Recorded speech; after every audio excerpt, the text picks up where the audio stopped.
When I got married, I remember purchasing this wine glass that said, officially off the market. And I thought to myself, okay, Gwendolyn, it's happening. It's happening for you. So now what? And what happened was my wedding became the miracle wedding, because there were some people who just could not believe that Gwendolyn and Renee Houston Jack would be getting married. And I have pondered on that. Like I played into it, because even for myself, I thought, am I about to get the brass ring? Like, am I going to be in that category now? And as I sit here before you today, I want you to think about the narrative that we have been told for a very long time, and how we need to shift away from that narrative, because the programming is really, really old. It is time for an update. It's time for some new programming. But here's the message that I want you all to know. You are worthy.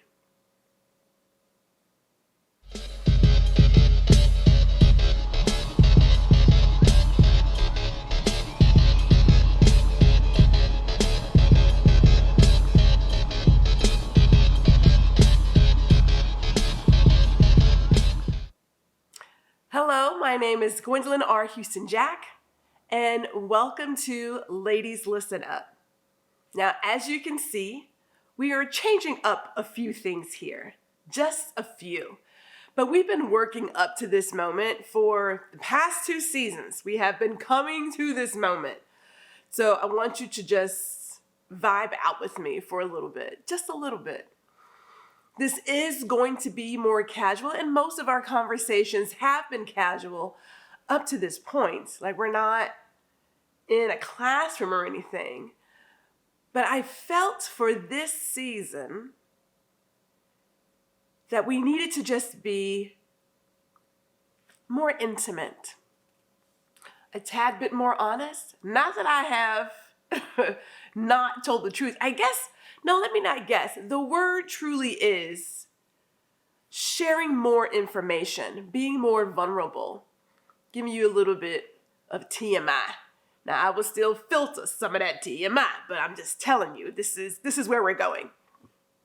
So I'm inviting you into a corner of my home just to get a glimpse of what this daily life is like and where I'm coming from. So I don't know about you guys, but I didn't believe that I would get married somewhere when I was like 32, something like that. 32, 31, somewhere around there. I was like, I don't think this is really what I want to do. And that was because I was making decisions that would not lead me to a place of marriage. Now, let's go back. Let's go way back. When I was a kid, there were these hints of being someone's mother, taking care of the family, cleaning up behind people. So keeping a house felt natural. Now, I love home. Hear me clearly. Like, I have a degree in home products development. So I love the home. My father was a private chef, so I love the kitchen. The kitchen is my sanctuary, but not because it's about family. This is my love language, to say, if I love you, I'm going to cook you a dinner, fix you a meal, get you a cocktail. Like, that's how I express my love for other people. It's about the belly. But there was a program about young women, and you go to school, you want to be smart, you want to be a good girl, and when you get to college, somebody will choose you. Now, we have talked about this in the past, choosing yourself. But what I didn't touch on, and I want to touch on this season, is that some of us just don't believe that we deserve to be chosen. We don't understand our value. We don't see the value. And therefore, when people tell us stuff like choose yourself or put yourself first or any other message that focuses on self-preservation, it just kind of falls on deaf ears. Because you have to be open to that message, but you also have to have some sort of belief that it's possible. Now, when we talk about mindset, there is the growth mindset. There is the idea that anything and everything is possible. Glass half empty, glass half full. Right? Silver lining during the storm. It is far more positive, but it's also more hopeful, more creative, more joyful. So when people don't see their value, you have to understand that there are all these messages that they have been receiving over the years as to why they would never see their value.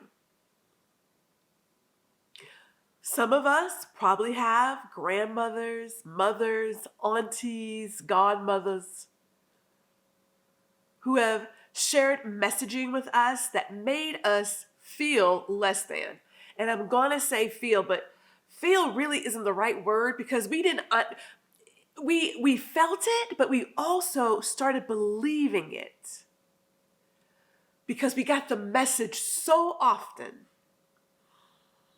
that when you keep hearing a message over and over, let me step back real quick. When we talk about lies, when you repeat a lie enough, you actually start believing that is true because you have told the lies so many times that at this point it can't help but be true. You know what I'm saying? So when you have heard, someone has told you time and time again,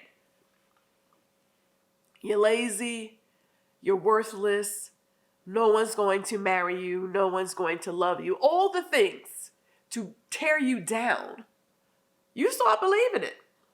Now, I'm a photographer.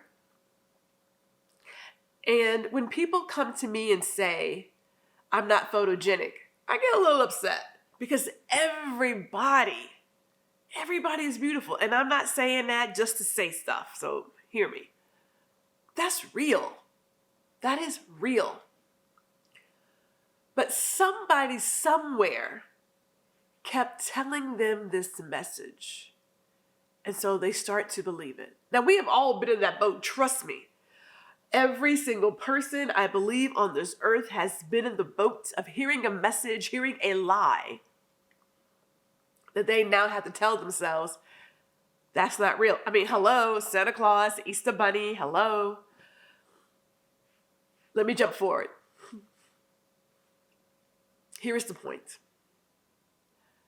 What we need to recognize right here today is that the state that you're in, I don't care how badly bruised you are, how broken you are, how resilient you may be, all of those things, it doesn't matter what state you're in. Understand that even in the state that you're in this moment, you are worthy and have always been. That's today's message.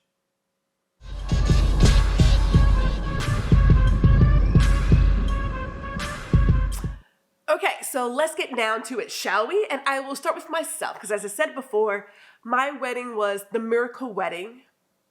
And when I think back to some of the things people said, it wasn't the miracle wedding because, oh my goodness, Gwendolyn's getting married, although that was part of it. It was also the fact that, oh my goodness, Gwendolyn is getting married and someone is actually going to put up with her. What? Yeah. Am I a handful? Damn right. Yes, I'm a handful. I'd say it again, I am buckets. I am truckloads of foolishness. But aren't we all? Aren't we all truckloads of foolishness? If you were to really stop and think about everyone's nuances, as they, our idiosyncrasies, our nuances, like none of us are normal. Not one of us is normal. Now, some of us seem more normal than others. And I get that the world wants us to believe that we should be meek and mild-mannered and well-tailored, and here comes the person with the locks and the tats and the nose rings and all the things, and they're like, oh my God, what the? Because being an individual is so not right. I am truckloads of foolishness. And I'm fairly determined in what I do. You know, now I love to use the zodiac sign as part of my foolishness. So yes, I do have some traditional Virgo behaviors. I do have them. I do. I would say that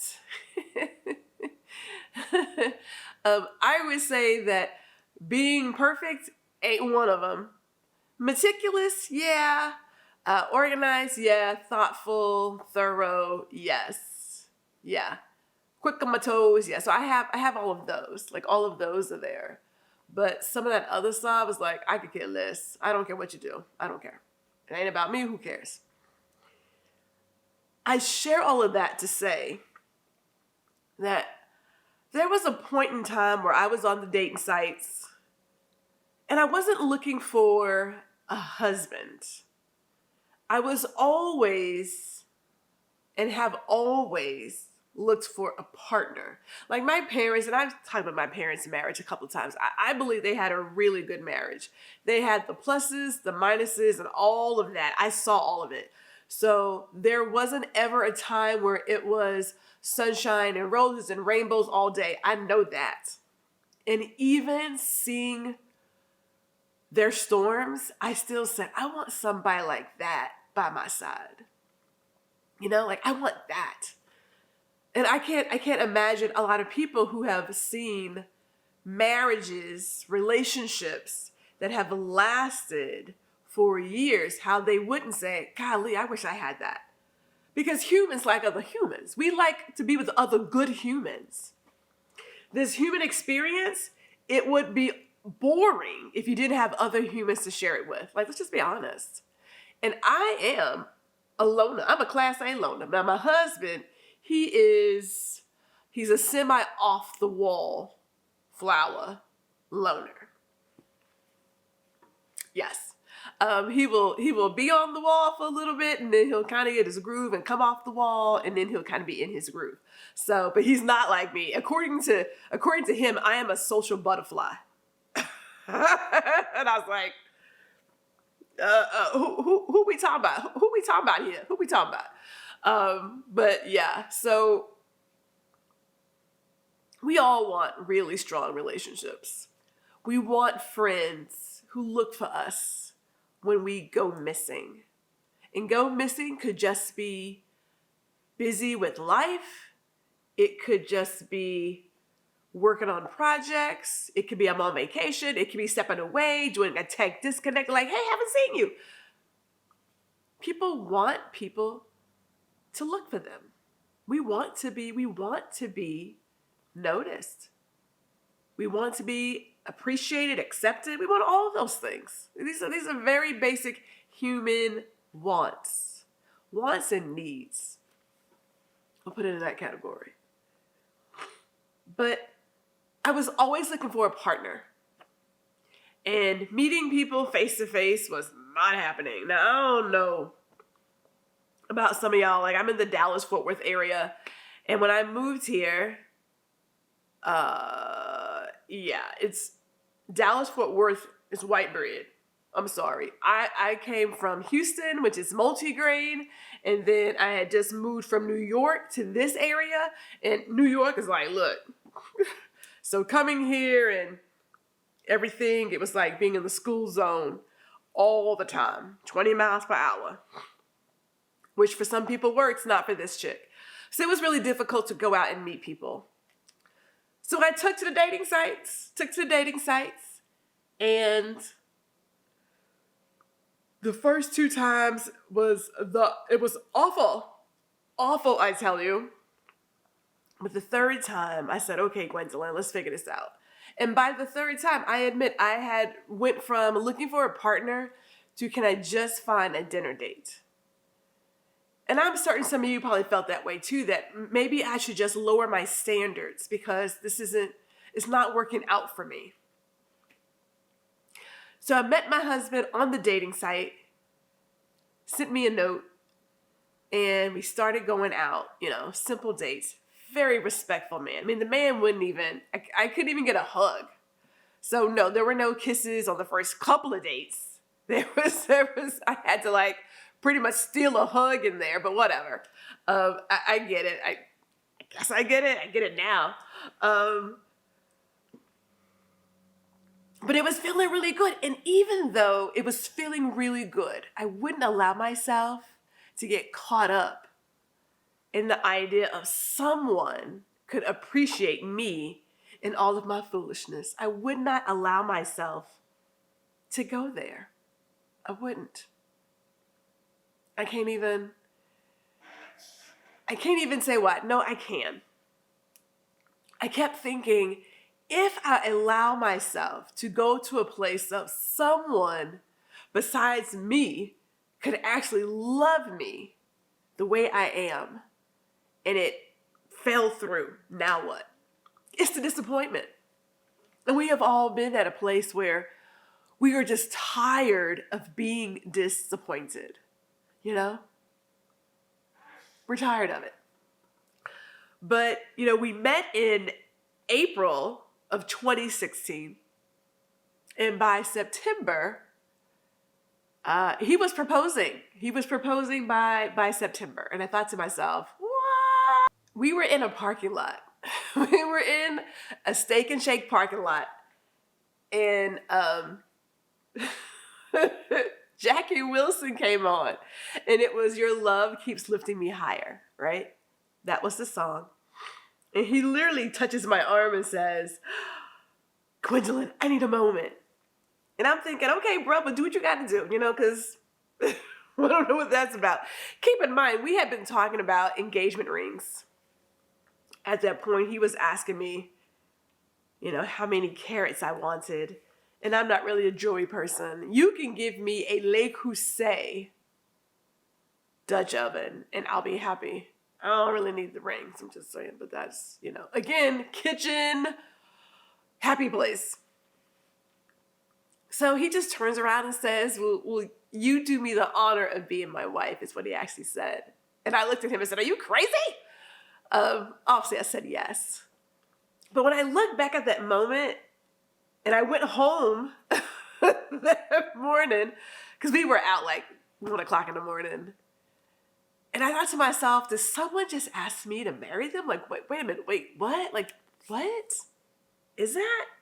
Now you would say to yourself, okay, Gwendolyn, well, you got it. You got the ring. Okay, it's good. But it wasn't good.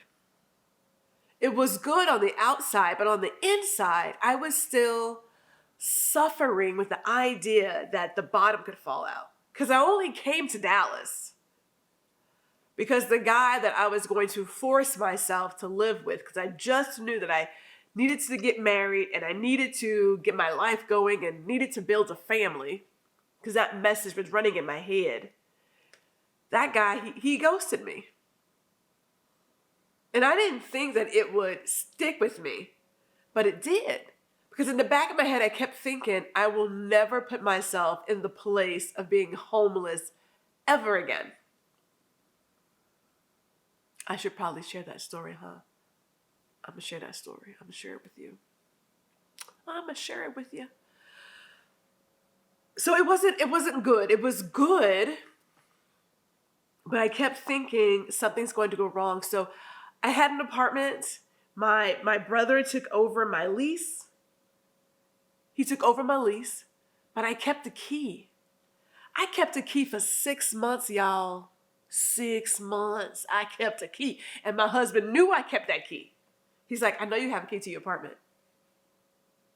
This is, if I may, this is what I believe it feels like when people adopt animals from shelters. Because they had a home, they felt secure, and then someone gave them up. And now they have a new home, but still in the back of their head, they're thinking, is this person also going to give up on me? And you just say to yourself, am I worth it? Because I was bringing mad baggage into this relationship, right? So I've got the financial trauma. I have the trauma of not being safe and secure in a home. There was all these traumas. And yet and still, my husband showed up for me. You know, in so many words, it was, I can see that you're broken. I can see you're still dealing with some stuff, some trust. But I'm here. I am here. And a lot of us believe that we have to be pitch perfect for somebody to give us the time and the care that we need, want, and deserve. We have to be perfect, spotless, on point. All these ridiculous ladders and well, they're not really ladders, huh? I guess they're rungs on the ladder. You get what I'm saying. You understand. You understand. But we don't have to do that. We are worthy right where we are. And I remind myself that, you know, unconditional love is funny at times. Unconditional love for some people can be funny because they say it's unconditional and then they present all of these rules and regulations to have their love, right? And this is why a lot of people, in my opinion, love to have pets, because pets, if you just give them the same amount of energy and love, they return it. There's no, well, you got to do this and you got to do this and you got to do that. Like, it's not there. It is just, if you take care of me and love me, I will take care of you and love you too. That is it. And when you forget to put food in my bowl, I will jump in the bed, bite your ankles, and remind you that my bowl is empty. That's what my rabbit used to do. He used to nip me in my ankles and he used to clank his bowl like, it's empty, it's empty. But focus. Unconditional love. You know, in order to give it to somebody else, you really do have to have it for yourself. And I had come from a place of not appreciating Gwendolyn and for everything that I am to can't nobody tell me nothing. And I mean that. Like, it is, which is why they're like, wait, somebody's marrying you with this current version of Gwendolyn? Someone that actually is signing off on that? Oh, I got to see this. I got to see this go down. So yeah.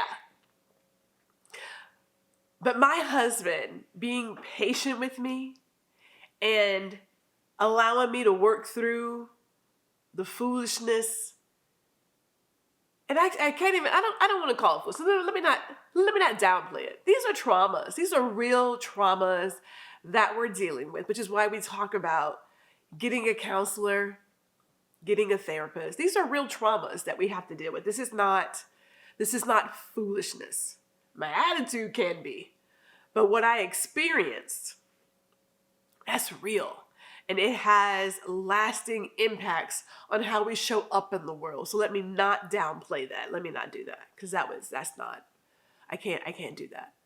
He gave me the space to go through what I needed to go through. I needed to work through some things. We had to work through some things. You know what I mean? So I appreciate that.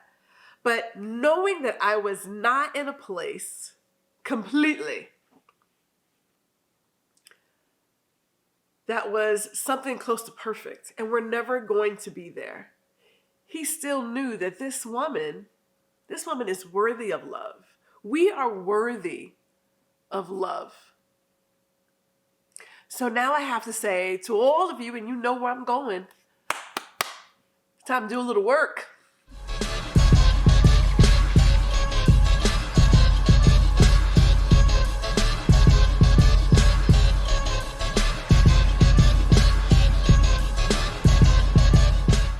So normally I would probably have like a book or a journal or some writing prompt that you could possibly use. That would be normal. But I don't have any books. I mean, I got a lot of books in there, and I have some really great books in there. But I don't have a book today. My only suggestion for this one, and I did it for myself as well, is we have to come clean with ourselves about like what's happening. So yes, a counselor and a therapist will help you get started. So that will always be a message here. Because some of us like to turn to our friends. No offense to your friends. They may be very good ears, but they're not really licensed to help you get through your, I almost said something. And I know that I know we're all adults here. But your bull malarkey, they're not licensed for that. They're going to listen to you. And some of them may give really good advice. Some of them may give you some really poor advice. You don't want to do that. Right? And keep in mind too, you are putting your emotional baggage on somebody else who may not, one, have the tools and the capacity to deal with your emotional baggage. They have their own. And we forget that. We forget as friends that our friends are also going through life as well. So we gotta give ourselves some space, you know what I'm saying? So counselor, therapist, but here's my other part, all that aside. If I have to give some sort of suggestion, I'm gonna go with the journal. Now I don't have a writing prompt right here in my head, but I'm gonna make up one as we talk this out, because I'm just talking this out. The writing prompt that I would say would be to list the 5 things that make you worthy, to remind you that you're worthy. List the 5 things that are great about you. To remind yourself that because of this, I am worthy. Because I have dealt with all this BS, I am worthy. Because I got up this morning, I am worthy. Because, like, just write it down. Because we are going through a place of cleaning out all of this old programming and installing some new. It would be great to get a whole new computer, okay? Y'all seen The Matrix. I know y'all seen The Matrix. And you can just put this little thing in the back of your head and upload some new stuff and be like, oh my God, I can now. But that's not life. There is no new computer waiting on us. This is it. This is the model you have, okay? So we're going to take this model, we're going to work with this clay, and we're going to mold it into the beautiful mess that it is. Because it is beautiful. It is. We are not going to try to construct something. It's like, no, that ain't it. This is it right here. We're going to work on this.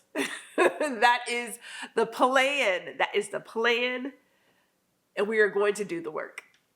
Get you a journal. Just start writing stuff down. Like I do recall, because I keep all my journals. When I go, I'm going to need somebody to come in and take care of them journals for me. Now, it's not going to matter because I'm going to be gone, so don't nobody care. But at the exact same time, maybe somebody should see some of my inner thoughts. Real talk. Start writing it out. If you are looking for a counselor, I'm going to put in here where you can probably find a counselor or a therapist. And just start writing it out. But it's good to have a partner to walk you through it. I mean, we don't even recognize we have these traumas until something triggers it. Which is why I keep saying, get you a partner. Get you a licensed partner. And here's the last thing, the very last thing. if I say nothing else. And I mean this because I do it for myself. I do it for myself. That's why we're taking this more casual approach to what we are going through, what we're working on. I'm inviting you into my home.